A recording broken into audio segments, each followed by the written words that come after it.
Start करते हैं lecture number 26 का पार्ट बी। ओके, तो यहाँ पे हम एक सेमीकंडक्टर लेते हैं, बट यहाँ पे स्पेशल क्या है कि इसको हम यहाँ पे P प्लस ले रहे हैं और यहाँ पे तो सिंपल N है ही, मतलब एक तरफ हमने एक्स्ट्रा डोपिंग करी हुई है। ओके, ये एक एग्जाम्पल है, आप N प्लस P करके भी ले सकते हैं, वो भी आपका सेम तरीके से ही वर्क करेगा। तो वापस आते हैं अपने बात पे कि हमने P प्लस N टाइप का सेमीकंडक्टर लिया है। ओके, इसको देखते तुरंत दिमाग में एक चीज़ आपके आनी चाहिए, अगर आपने अच्छे से EDC के लेक्चर पीछे के पढ़े हैं, कि आपका अगर P प्लस है तो आपका Na की वैल्यू काफ़ी ज़्यादा होगी Nd से। ओके, एक्सेप्टर टाइप की डोपिंग आपकी काफ़ी ज़्यादा होगी as compare two donor type की डोपिंग। तो इसी का हम आगे इस्तेमाल करेंगे, वहीं पे देखेंगे। तो ये तो सिंपल सी इतनी सी बात हो गई, ये आपका डिप्लीशन रीजन है बीच का, और बाकी जो भी चीज़ें इस पर आपने ये लाइट इंसिडेंट करिए। ओके, इस पर लाइट इंसिडेंट करिए P प्लस साइड पे, यहाँ को ज़्यादा समझने का नहीं है। अब इसकी वजह से यहाँ पे क्या हो रहा है, ये हमने वही सेम बनाया है, इसको P प्लस बोल दो या P बोलो, मतलब ये केवल एग्जाम्पल है समझने के लिए कि एक हमारा सोलर सेल किस तरीके से वर्क कर रहा है। ये सोलर सेल है, तो इसके हमने इसके साथ में हमने एक लोड रेजिस्टेंस भी लगा दिया है। तो करंट इसमें जो फ्लो करती है, आपको ये समझने वाली बात है कि उस करंट की डायरेक्शन फॉरवर्ड बायस में जो करंट होती है उसकी डायरेक्शन से अपोजिट है। देखो, इसको आसानी से समझा जा सकता है।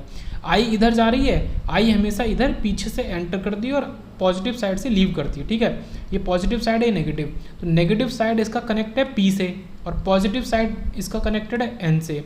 तो ये क्या है, बिल्कुल अपोजिट डायरेक्शन है करंट की, जैसे कि हमको फॉरवर्ड बायस में मिलती थी। फॉरवर्ड बायस में जब करंट फ्लो करेगी तो कैसे फ्लो करेगी, इसमें अंदर आएगी, ना कि इससे बाहर निकलेगी। ओके, तो ये इंपॉर्टेंट पॉइंट है कि करंट की डायरेक्शन अपोजिट है, इसको याद रखेंगे। ओके, बाकी ये जो पूरी इसकी लेंथ है, ओके, ये जो यहाँ से लेके यहाँ तक है, इसका इस्तेमाल इसमें हो रहा है। ठीक है, ये आपका वही बेंडिंग डायग्राम है। तो ये W plus Ln plus Lp, ये तीनों का जोड़ के ही आपका पूरा लेंथ हमने यहाँ पे ली हुई है।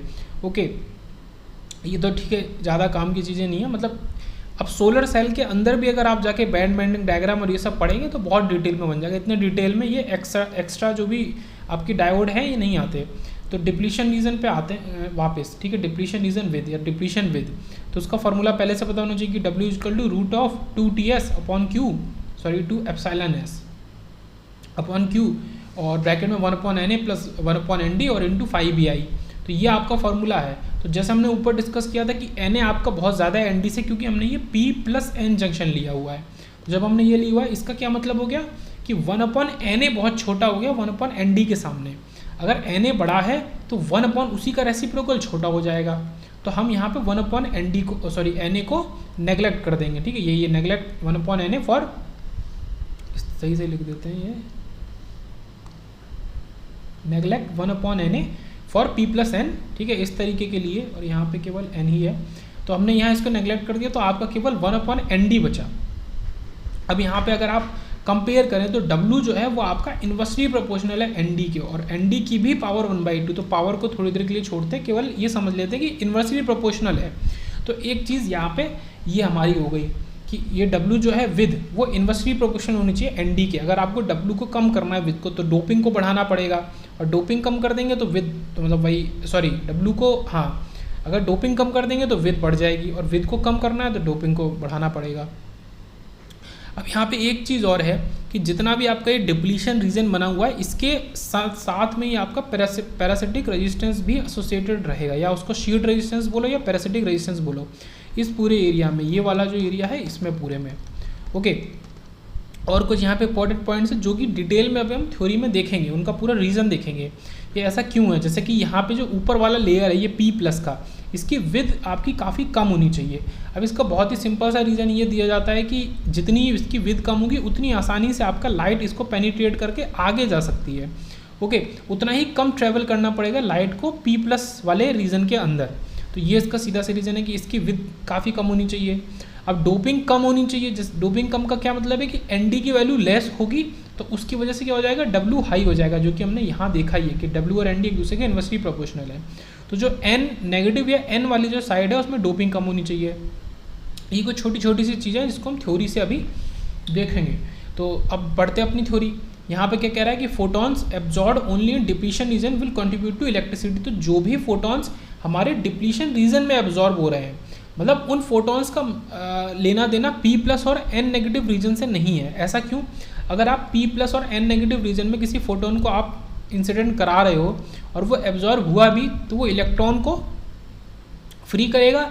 लेकिन क्योंकि P प्लस और N नेगेटिव रीजन में कोई भी एक्सटर्नल बायस इलेक्ट्रिक फील्ड नहीं है, कोई भी ऐसा फोर्स नहीं है जो इस फ्री इलेक्ट्रॉन को फ्री बना के रखे, तो इलेक्ट्रॉन वापस से होल के संग रिकम्बाइन हो जाएगा। इसका सीधा सा मतलब है कि ये जो रीजन है आपका, ये वाला N वाला और ये जो P वाला, इसके अंदर अगर आपका इलेक्ट्रॉन फ्री होता भी है या होल निकलता भी है तो वापस वो रिकम्बाइन हो जाएगा। तो केवल और केवल आपका जो फोटोन है वो एब्जॉर्ब कहाँ होगा? डिप्लीशन रीजन में। मतलब एब्जॉर्ब तो सब जगह होगा, पर केवल जो कंट्रीब्यूट करेगा इलेक्ट्रिसिटी को वो केवल डिप्लीशन रीजन में एब्जॉर्ब होने के बाद ही करेगा। तो ये वाला आपका पहला पॉइंट हो गया कि photon absorb only in depletion region will contribute to electricity. Next पढ़ते हैं कि when a photon fall in depletion region it creates an electron hole pair. ठीक है, ये तो ऑब्वियस ही बात है कि जब डिप्लीशन रीजन में आपका फोटोन गिरेगा तो वो इलेक्ट्रॉन होल पेयर को जनरेट करेगा। As we know that there is a built in field in depletion region, this field will sweep electron towards N and holes to the P side. ठीक है, तो अब आप ये समझो कि एक 5Bi एग्जिस्ट करता है कहाँ पे? डिप्लीशन रीजन में, जिसको हमने ऊपर फॉर्मूले में भी लिया है। अब जो मैंने बात करी थी ऊपर कि P प्लस और N नेगेटिव वाली साइड में आपका इलेक्ट्रिसिटी जनरेट नहीं करेगा एक फोटोन, वो यही रीजन था कि यहाँ पे कोई भी 5Bi नहीं है। ओके, कोई भी आपका ये बिल्ट इन पोटेंशियल नहीं है जो कि इलेक्ट्रॉन और फ्री, मतलब इलेक्ट्रॉन और होल्स को अलग अलग करके रखे। यहाँ पे कोई 5Bi नहीं है तो इलेक्ट्रॉन और होल रिकम्बाइन हो जाएंगे बहुत जल्दी।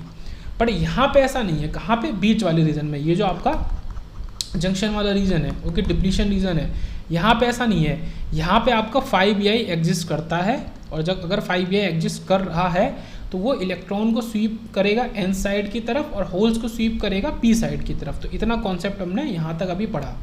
ओके, क्या करता है? 5Bi करता है। उसके बाद यह कह रहा है कि which will eventually lead to current flow, और इसी की वजह से आपका करंट फ्लो होता है। Okay, through the junction from N to P side. और करंट कहाँ से फ्लो होती है? N से P साइड की तरफ। ओके, ये तो हमने ऊपर देखा ही है कि अगर इधर P है, ये N है, तो N से P ऐसे फ्लो कर रही है।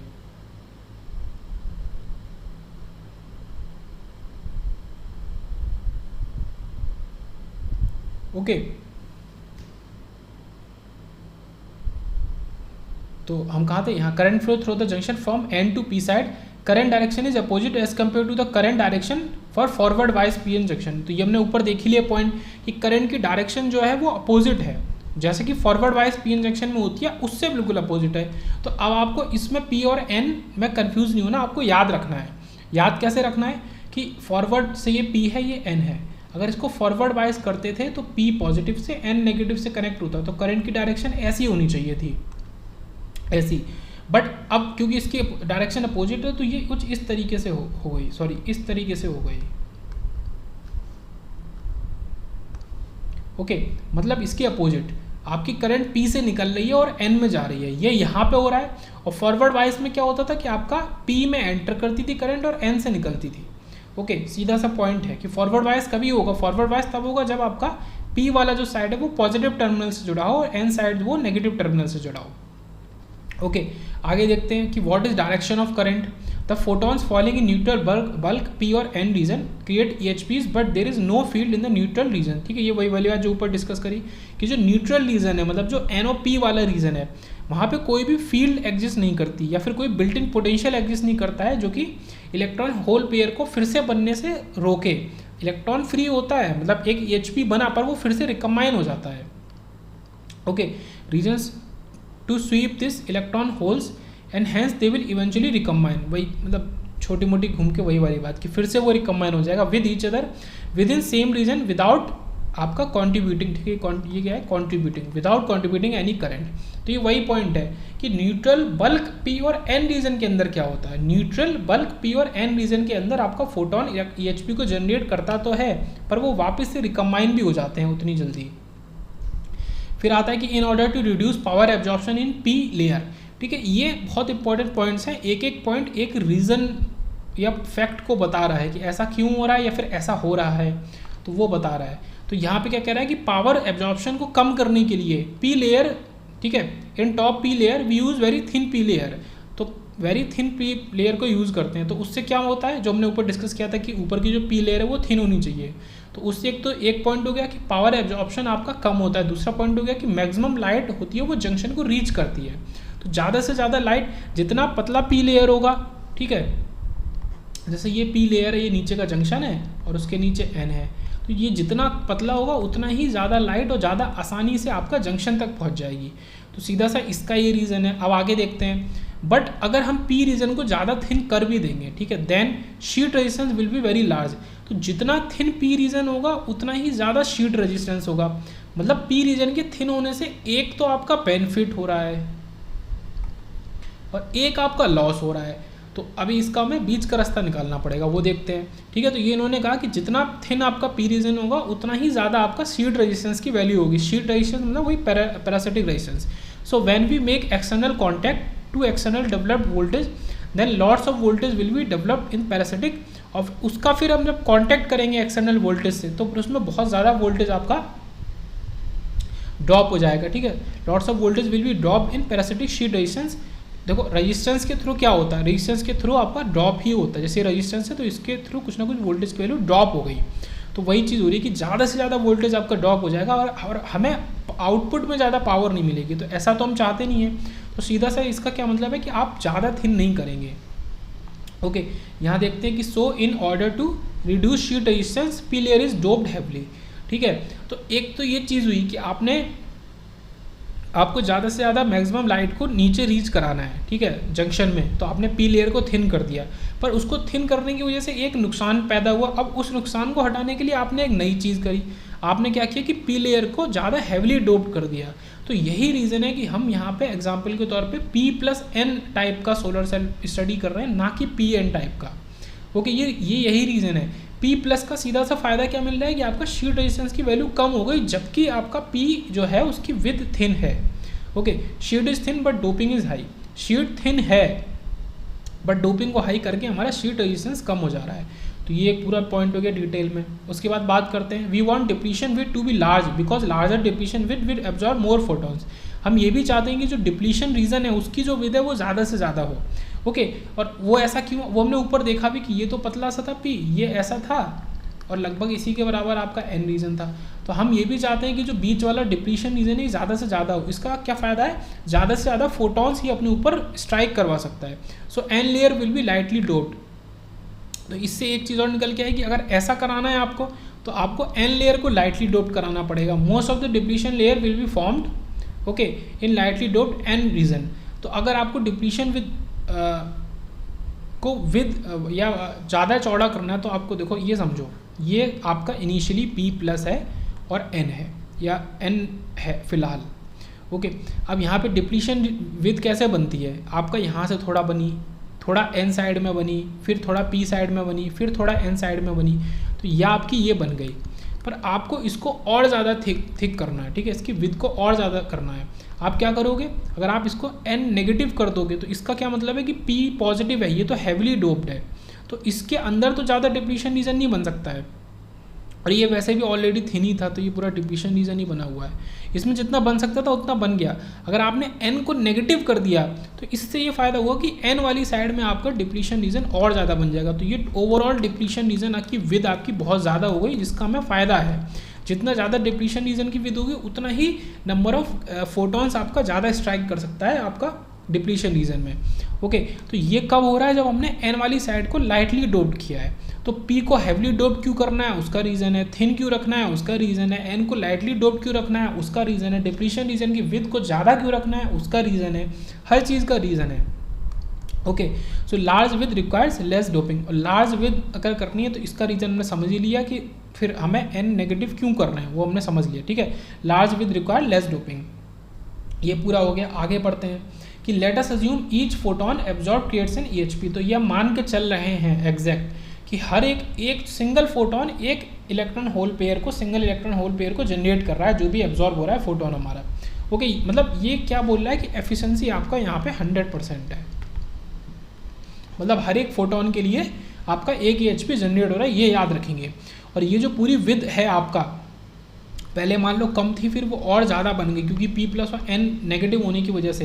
तो ये मिला के Ln प्लस LP और प्लस W को मिला के है, ये diffusion length N side, diffusion length P और आपका W तीनों को जोड़ के है, ठीक है। ये लोड है। तो ये तो आपका बेसिक थ्योरेटिकल पार्ट हुआ। अब थोड़ा सा यहाँ पे हम आपका फॉर्मूले वाला पार्ट करते हैं। तो जी ऑप्ट तो आपको पता ही है, ऑप्टिकल जनरेटेड EHP, जो इलेक्ट्रॉन होल पेयर्स आपका फोटॉन्स की वजह से जनरेट हुए हैं, तो वो आपका जी ऑप्ट से पता चलते हैं। तो यहाँ पे हम नई चीज़ लेके आते हैं, वो है फोटो करंट IPH, ठीक है, ये इंपॉर्टेंट है। तो IPH किसके इक्वल हो गया, Q into A into G opt और इंटू पूरी की पूरी जो विद है इसके इक्वल हो गया। ये फॉर्मूला हमें याद रखना है। इसकी यूनिट क्या हो गई, कूलम पर सेकेंड, क्योंकि ये Q है, A है, और जी ऑप्ट उसकी भी जो भी यूनिट होती है सेंटीमीटर स्क्वायर और अपॉन सेंटीमीटर स्क्वायर। तो ओवरऑल यूनिट इसकी कूलम पर सेकेंड निकल के आ गई। ओके, और ऑब्वियस सी बात है कि ये एक तरीके की करंट है, हम IPH की यूनिट निकाल रहे हैं तो वो कूलम पर सेकेंड ही निकल के आएगी, है ना। ये तो सबको पता है कि Q इजकल टू IT, तो I is equal to Q by T, okay, coulomb per second. तो ये तो वैसे भी निकल के आएगी। तो direction of this current is from N to P side, तो इस करंट की डायरेक्शन N से P की साइड में है, ये भी याद रखेंगे। और ये अपोजिट है, जो कि फॉरवर्ड बायस में होती है आपकी करंट की डायरेक्शन, उसके अपोजिट है, ये याद रखेंगे। आगे बात करते हैं कि developed photo current bias PN junction in forward mode junction is self बायस।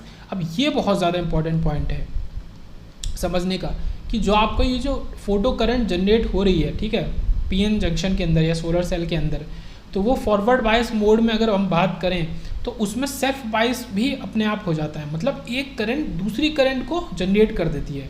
मतलब एक करंट अगर इधर फ्लो हो रही है तो उसकी वजह से एक और करंट फ्लो होने लगती है, जो कि आपकी फॉरवर्ड बायस की करंट होती है, जो कि फॉरवर्ड बायस अगर होता तो फ्लो करती है। तो यहाँ पे सेल्फ बायस हो जाता है। Okay, developed photo current bias PN junction in forward bias mode. Okay, ये डेवलप्ड जो फोटो करंट डेवलप्ड हुई है वो बायस कर रही है। मतलब इस स्टेटमेंट को समझो कि फोटो करंट इज बायसिंग, इसको इस तरीके से समझ सकते हो कि photo current is biasing, photo current is biasing PN junction in forward bias mode.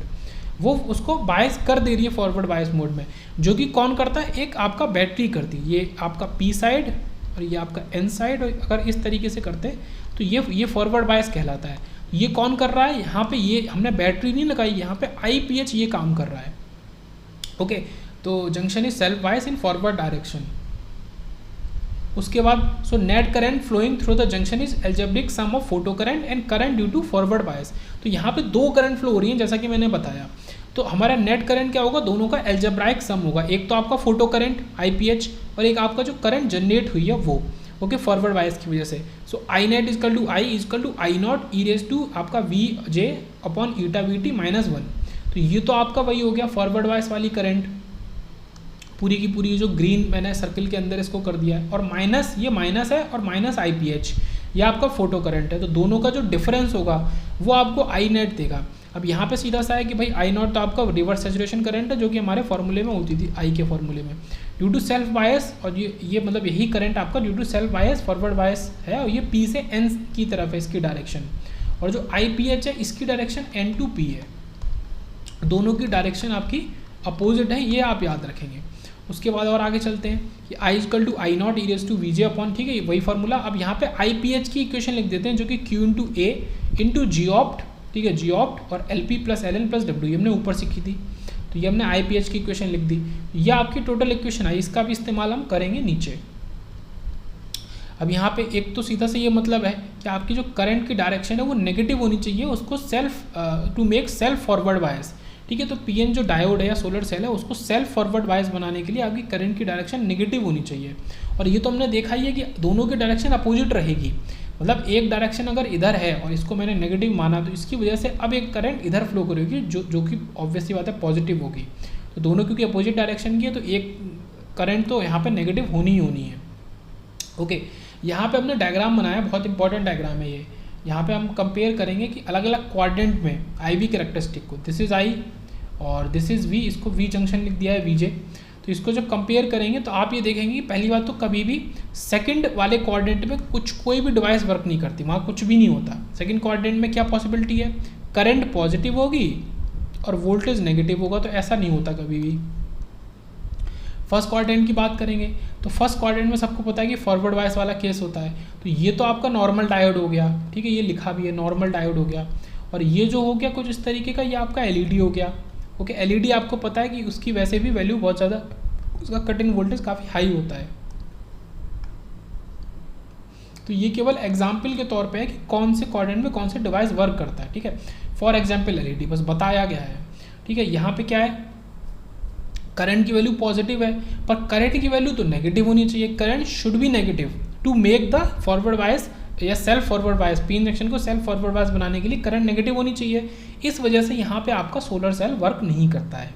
तो आपका फर्स्ट क्वाड्रेंट में नहीं, सेकंड में नहीं, थर्ड में देखते हैं। थर्ड क्वाड्रेंट वैसे तो आपका रिवर्स बायस का होता है, और एक डिवाइस जिसका एग्जांपल है फोटो डायोड। फोटो डायोड हम आगे पढ़ेंगे, वो आपका थर्ड क्वाड्रेंट में वर्क करता है। थर्ड क्वाड्रेंट वो क्वाड्रेंट होता है जहाँ पे आपका वोल्टेज और करंट दोनों ही नेगेटिव है, पर हमारा दोनों नेगेटिव नहीं होगा, हमें वोल्टेज तो पॉजिटिव, मतलब हमें आउटपुट मिल रहा है ना सोलर सेल से, पावर मिल रही है, वो पॉजिटिव होनी चाहिए। तो इस वजह से यहाँ पे हमारा वर्क नहीं करेगा सोलर सेल। यहाँ पे करंट तो नेगेटिव, वो ठीक है, हमारा सोलर सेल परफेक्टली वर्क करता है फोर्थ क्वाड्रेंट में। यहाँ पे फोर्थ क्वाड्रेंट के लिए फॉर सोलर सेल, ठीक है, हमें यहाँ पे पॉजिटिव वोल्टेज चाहिए पहली बात, और यहाँ पे वोल्टेज नेगेटिव है इस वाले क्वाड्रेंट में, थर्ड क्वाड्रेंट में। तो यहाँ पे सब ठीक है, आपका करंट नेगेटिव है और आपका वोल्टेज पॉजिटिव है, यहाँ पे सब कुछ ठीक है। तो इस क्वाड्रेंट में आपका काम करता है। तो ये काफ़ी इंपॉर्टेंट आपका डायग्राम है क्वाड्रेंट वाइज। ओके, कहाँ पे क्या क्या आपका होना चाहिए। फिर आगे बढ़ते हैं, फिर से वही इक्वेशन आपका, इसको रिपीट करते हैं, इसको इक्वेशन नंबर 1 मान लेते हैं, ठीक है। I equal to I naught e raise to V J upon eta V T minus 1 minus q A ji opt और L P plus L N plus W. तो ये इक्वेशन फिर से दोबारा से लिख दी। अब बात करते हैं आई वी कैरेक्टरिस्टिक की सोलर सेल के लिए। आई वी कैरेक्टरिस्टिक अगर हम बनाएं अलग से, ओके, तो अलग अलग क्वाड्रेंट में अलग अलग कंडीशन होती है। देखिए यहाँ तो कोई कंडीशन होगी नहीं, ऑब्वियस सी बात है, सेकंड क्वाड्रेंट में हमें कुछ भी छेड़खानी नहीं करनी। आगे देखते हैं, इसकी कैरेक्टरिस्टिक कुछ इस तरीके से होती है, ये जो बनी हुई है ये कर्व बना हुआ है इस तरीके से, और ये केवल इसी फोर्थ क्वाड्रेंट में है। ओके, तो एक पीक पॉइंट आता है बीच का, जहाँ पे क्या होता है कि आई एम जो आपकी करंट की वैल्यू होती है उसके रिगार्डिंग वी एम आपका वोल्टेज होता है, ठीक है। यहाँ पे पावर आपका P is equal to I M V M आपको इस तरीके से मिल जाता है। बाकी एक पॉइंट होता है जहाँ पे करंट की वैल्यू आपकी 0 हो गई, तो वो आपका VOC हो गया, मतलब वोल्टेज ओपन सर्किट पे।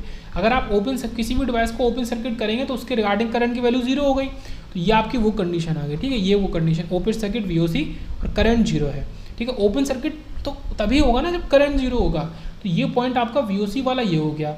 अब यहाँ पे इस पॉइंट पे आपको क्या मिल रहा है कि आपका वोल्टेज 0 है पर करंट एग्जिस्ट कर रही है ISC, तो ये शॉर्ट सर्किट करंट है। जब आपने शॉर्ट सर्किट कर दिया ये वाली कंडीशन, देखो ये VJ 0 कर दिया, पर आपको फिर भी करंट मिल रही है शॉर्ट सर्किट में ISC, तो शॉर्ट सर्किट करंट हो गई। तो ये आपने अलग अलग वैल्यूज इस तरीके से निकालनी है, और ये आपका इस पॉइंट पे इंटरसेक्शन पे VMIM मिल रहा है। अब यहाँ पे एक ध्यान देने वाली बात है कि आपका 0 वोल्टेज की वैल्यू पे आपको कुछ करंट मिल रही है, ओके। ये काफ़ी इंपॉर्टेंट बात है कि एट 0, ठीक है, वोल्टेज की वैल्यू 0 है, पर इस पॉइंट पे अगर आप देखें तो ये आपको ऑलरेडी पहले से करंट मिल रही है, ओके। तो ये नेगेटिव करंट की वैल्यू हमें मिलती है, ये मतलब करंट नेगेटिव क्यों होनी चाहिए, ये उसी का एक्सप्लेनेशन है कि आपको देखो पहले से करंट की वैल्यू मिल रही है जब आपका वोल्टेज 0 भी है। और फाइनल केस आपका जो आता है, जो आइडियल केस आता है, वो आता है ये, ठीक है, ये जो VMIM वाला, कि जब आपने लोड लगाया हुआ है तो आपके एक पर्टिकुलर वोल्टेज की वैल्यू पे आपको एक करंट मिल रहा है, ओके। तो ये लोड के थ्रू आपको एक वोल्टेज की वैल्यू पे करंट मिल रहा है, तो ये आपका जो बेसिक केस हो गया, ठीक है। ये जो आपका एग्जैक्ट फोर्थ क्वाड्रेंट का केस हो गया।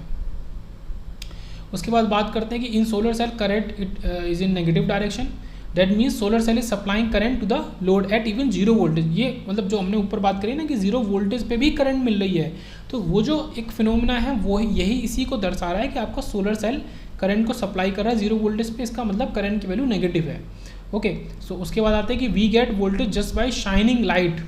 हमें वोल्टेज, इसका क्या मतलब है कि जस्ट आप थोड़ा सा लाइट को भी अगर शाइन कर देते हो तो भी आपको आउटपुट में सोलर सेल के आपको करंट मिल जाएगी, ओके। तो we get voltage just by shining light is called photovoltaic action, और इसी एक्शन को या फिनोमिना को हम कहते हैं फोटोवोल्टाइक एक्शन। कि आप थोड़ा सा, जैसे ये आपका सोलर सेल है, आप थोड़ी सी भी अगर लाइट शाइन कर दोगे तो ये आपको आउटपुट में, ये लोड है, लोड के रिगार्डिंग आपको करंट की वैल्यू दे देगा, ओके, कुछ वैल्यू दे देगा। तो ये चीज़ होगी आपकी, इसको हम फोटोवोल्टाइक एक्शन कहते हैं। फिर बात करते हैं अलग अलग कंडीशन की, ठीक है। ये पहला है आपका शॉर्ट सर्किट करंट ISC। तो आपका ISC हमने कब देखा, जब आपका VJ की वैल्यू 0 होगी, वोल्टेज 0 है, तब आपका शॉर्ट सर्किट करंट फ्लो कर रही है, तो I इक्वल टू ISC। तो जो हमारी इक्वेशन हुआ करती थी उसी में हम ये लगा देंगे। ये जो ई रेस टू यहाँ पे क्या होता था, V J upon eta V T, ठीक है, याद अगर करो ऊपर वी जे अपॉन ईटा और वी टी, तो वी जे जीरो हो गया, तो ई रेस टू जीरो, तो ये पूरी चीज़ आपकी जीरो बन गई। क्यों? क्योंकि ये बन गया 1 और ये 1 पहले से, 1 माइनस 1 इज 0। तो आपकी जो करंट की वैल्यू हो गई उसमें पहला वाला टर्म तो पूरा चला गया, ठीक है। ये ICC इसी तरीके से है। अब इसमें दूसरा वाला टर्म बचा Q इंटू ए और जी ऑप्ट। अब ये पूरा का पूरा चीज़ आपकी क्या है, IPH है। तो ISC जो शॉर्ट सर्किट करंट है वो आपकी फोटो करंट की नेगेटिव वैल्यू के इक्वल होती है, और नेगेटिव साइन इसी को दर्शा रहा है कि that current is flow from, मतलब करंट का फ्लो आपका N से P की तरफ है, ना कि P से N की तरफ। ओके, फॉरवर्ड वाइज में P से N की तरफ होता है, और नेगेटिव साइन इसका यही दर्शा रहा है कि आपका N से P की तरफ है, ठीक है। ये चीज़ ज़्यादा ट्रिकी नहीं है। उसके बाद आता है, ठीक है, IPH आपको पता है कि IVX के प्रोपोर्शनल होता है, और IVX आपका जी ऑप्ट के प्रोपोर्शनल होता है। सबसे पहले ये रिलेशन है कि IVX जो हमने सबसे शुरू में पढ़ा था लेक्चर के 26 के, ओके, कि proportional to G opt, okay. और इससे क्या निकल के आया कि I फोटो करंट आपका IVX के प्रोपोर्शनल है। क्यों? क्योंकि I फोटो करंट आपका जी ऑप्ट के प्रोपोर्शनल है। तो इन्हीं तीनों रिलेशन को मिला के आपका ये बीच वाला निकला है कि I फोटो करंट आपका IVX के प्रोपोर्शनल है, ओके। तो ये आपका शॉर्ट सर्किट फोटो करंट है। तो ISC जो है आपका, इसका मैग्नीट्यूड IPH के इक्वल हो गया। ये देखो मैग्नीट्यूड की बात हो रही है, इसको मैंने बकायदा इसलिए अलग से लिख दिया कि मैग्नीट्यूड आपका ISC का मैग्नीट्यूड इक्वल है, जबकि ISC की वैल्यू माइनस ऑफ IPH के इक्वल है, बट मैग्नीट्यूड दोनों का सेम है, equal to Q into A ji opt LP plus LN plus W। ये चीज़ हो गई। उसके बाद आगे बात करते हैं, current flowing through the solar cell increases with increase the light intensity. अब ये आपने देख ही लिया है कि IPH डायरेक्टली प्रोपोर्शनल है IVX के। तो आप जितनी लाइट की इंटेंसिटी को बढ़ाएंगे उतना ही आपको ज़्यादा करंट मिलेगा। मतलब धूप जितनी तेज़ और अच्छी होगी, चमकीली, उतनी ही आपको बिजली ज़्यादा मिलेगी। अगर एक सन इंटेंसिटी आप दे रहे हैं तो उसमें आपको करंट मान लो I मिल रही है। अगर एक को आप 1.5 कर दोगे तो करंट भी आपका 1.5 I हो जाएगा, और उसी 1.5 को आप 0.5 कर दोगे तो फिर करंट भी आपका 0.5 I हो जाएगा। ये हो गई। अब नेक्स्ट केस पे आते हैं कि ओपन सर्किट वोल्टेज। अगर आप करंट को जीरो कर रहे हो किसी सर्किट में, तभी तो ओपन सर्किट कहलाएगा। तो उस पॉइंट पे आपका VJ VOC बन जाएगा, ये हमने ऊपर देखा ही था। तो करंट को जीरो कर दो इस तरफ, तो I0, ठीक है, ये वही पूरी इक्वेशन, और VJ को रिप्लेस कर दो VOC से, तो इसको इधर ले जाओगे तो ये 1 प्लस IPH अपॉन I0 बन जाएगा, इधर ई रेस टू ये बन जाएगा VOC अपॉन ये कुछ इस तरीके से ईटा VT। तो VOC को हमको एक तरफ लेके आना है, ये इक्वेशन फॉर VOC है, तो equal to eta VT LN 1 plus IPH upon I0। IPH आपको पता है फोटो करंट, और I0 आपका रिवर्स सैचुरेशन करंट, इसको IS लिख दो या I0 लिख दो, जो आपकी मर्जी है। तो ये पूरी इक्वेशन निकल के आई आपकी VOC की, ठीक है। इसको और फर्दर सॉल्व कर सकते हैं। हमने यहाँ पे क्या किया है कि VOC equal to eta VT LN, हमने इसको A से डिवाइड कर दिया है, ओके। तो ये देखो IPH तो आपका फोटो करंट है, तो पहली इक्वेशन तो ऊपर आपकी in the terms of photo current निकल आई। अब हम फोटो करंट डेंसिटी के टर्म्स में निकालते हैं। मतलब आपका जो डेंसिटी होती है, करंट डेंसिटी, वो I अपॉन A के इक्वल होती है। अब कोई चीज़ I है, आप उसमें A सप्लाई कर दो, देखो A इसमें भी सप्लाई किया और नीचे वाले में भी, तो दोनों में सप्लाई कर दिया, तो दोनों ही करंट डेंसिटी बन जाएंगे। तो इन टर्म्स ऑफ अगर करंट डेंसिटी की बात करेंगे तो आपका फॉर्मूला कुछ इस तरीके से आएगा, VOC equal to eta VT LN 1 plus JPH upon J0, okay. तो ये अलग अलग फार्मूले हो गए। अब ये लेक्चर नहीं खत्म होता, फिर लेक्चर 27 नेक्स्ट में देखेंगे, पर एक पॉइंट देख लेते हैं। अब इसी रिलेशन से आप ये देखो इस वाले से, ऊपर वाले से, कि अगर आप I0 की अगर बात करो, I0 डिनोमिनेटर में है, तो I0 और VOC इन्वर्सली प्रोपोर्शनल है, ओके। इसको मैं यहाँ लिखता हूँ ऊपर, यहाँ पे, कि जो I0 है वो VOC के इन्वर्सली प्रोपोर्शनल है, ठीक है। ये देखो I0 ये है, मैं इसको हाईलाइट करता हूँ, ये, और VOC आपका ये है, दोनों इन्वर्सली प्रोपोर्शनल है। तो अगर आप I0 को घटा रहे हो, ठीक है, रिवर्स सैचुरेशन करंट को घटा रहे हो उसकी वैल्यू को, तो आपका ओपन सर्किट वोल्टेज बढ़ जाएगा, ये आपको याद रखना है, ओके। तो इसी रिलेशन से हम नेक्स्ट लेक्चर को शुरू करेंगे, और ये यहाँ पर रिलेशन लिख ही दिया है कि I0 is inversely proportional to VOC। तो डायरेक्ट, ठीक है, लेक्चर 27 से शुरू करेंगे।